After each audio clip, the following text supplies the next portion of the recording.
Hey guys, Doyle here with Doyle's Basement Records. How's everyone doing? Man, I'm doing good. This is gonna be kind of 80s metal versus grunge. A little talk, a little debate. You know, there's no secret here. I'm a pretty big grunge fan. Have been since, man, probably like 6th grade, kind of when I started probably getting into Nirvana. And just went from there. I mean, I was a real big Nirvana fan for a long time. And I also enjoyed your typical '80s hair metal. Actually, my first true concert I ever saw, like, was Poison, and then Rat. It was Poison, Rat, and one other band, but Rat.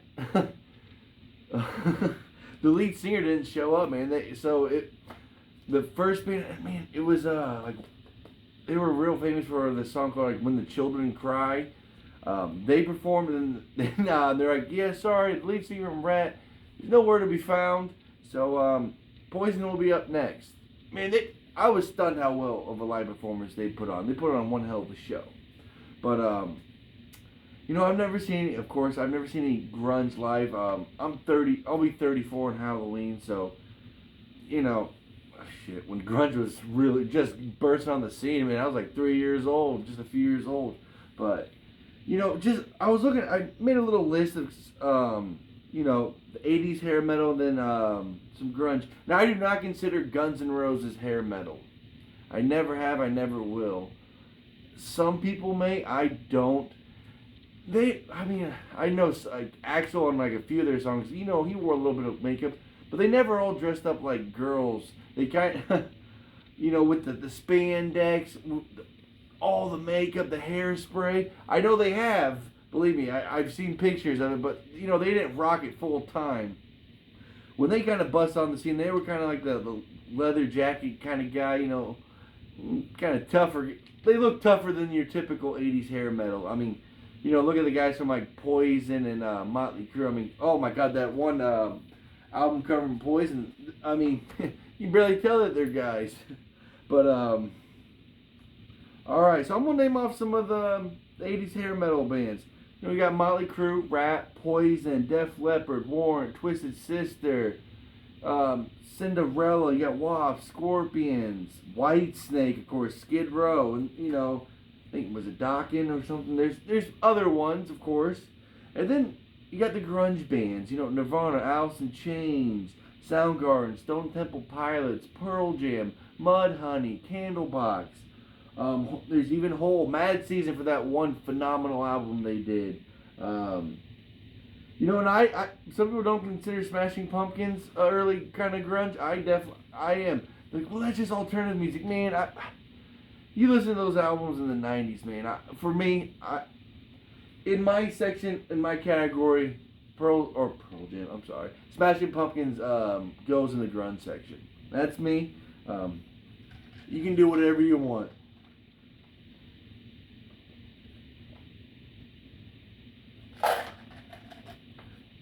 All right, and even Hole, Courtney Love.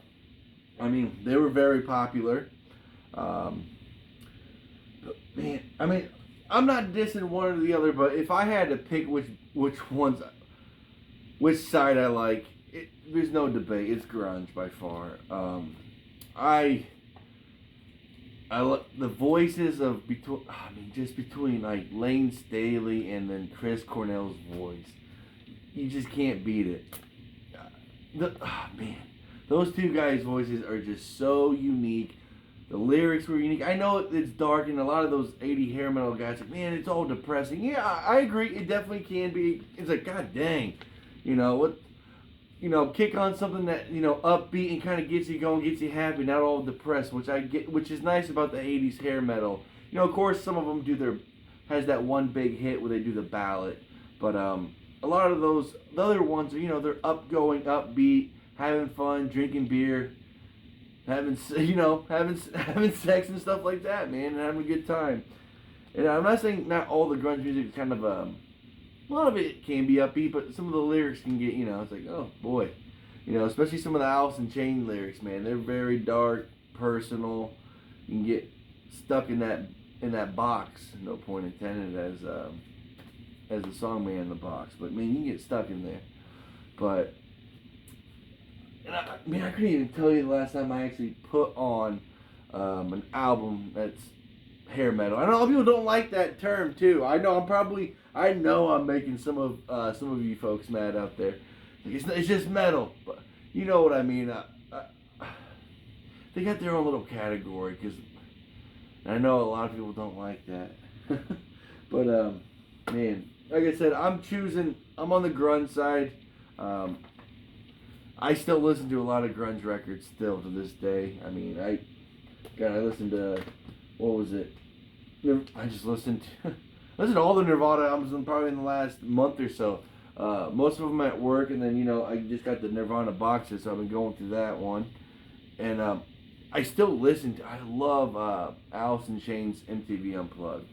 I think it's one of the best live performances on record that's out there, man. It's hard to beat. That and the Nirvana one's just phenomenal. But, like I said, I'm on that side, guys. Let me know what side you were on. Let me know. Do whatever you got to do to let me know, man. Let me know. Have a good one.